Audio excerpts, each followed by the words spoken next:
شروع اللہ کے نام سے جو بڑا مہربان نہایت رحم والا ہے۔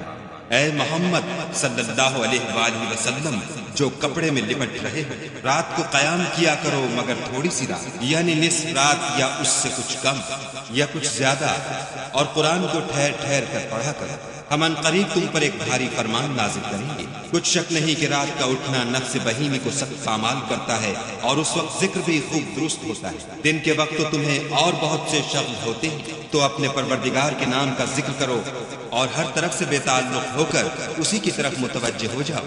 وہی مشرق اور مغرب کا مالک ہے، اور اس کے سوا کوئی معبود نہیں، تو اسی کو اپنا کارساز بناؤ۔ اور جو جو دل آزار باتیں یہ لوگ کہتے ہیں ان کو سہتے رہو، اور اچھے طریق سے ان سے کنارہ کش رہو، اور مجھے ان جھٹلانے والوں سے جو دولت مند ہیں سمجھ لینے دو، اور ان کو تھوڑی سی مہلت دے دو۔ کچھ شک نہیں کہ ہمارے پاس بیڑیاں ہیں اور بھڑکتی آگ ہے، اور گلو گیر کھانا ہے اور درد دینے والا عذاب ہے۔ جس دن زمین اور پہاڑ کانپنے لگے اور پہاڑ ایسے بھربھرے گویا ریت کے ٹیلے ہو جائیں۔ اے اہل مکہ، جس طرح ہم نے فرعون کے پاس موسیٰ کو پیغمبر بنا کر بھیجا تھا، اسی طرح تمہارے پاس بھی محمد صلی اللہ علیہ وآلہ وسلم رسول بھیجے جو تمہارے مقابلے میں گواہ ہوں گے۔ سو فرعون نے ہمارے پیغمبر کا کہا نہ مانا تو ہم نے اس کو بڑے وبال میں پکڑ لیا۔ اگر تم بھی ان پیغمبر کو نہ مانو گے تو اس دن سے کیوں کر بچو گے جو بچوں کو بوڑھا کر دے گا، اور جس سے آسمان پھٹ جائے گا یہ اس کا وعدہ پورا ہو کر رہے گا۔ یہ قرآن تو نصیحت ہے، سو جو چاہے اپنے پروردگار تک پہنچنے کا راستہ اختیار کر لے۔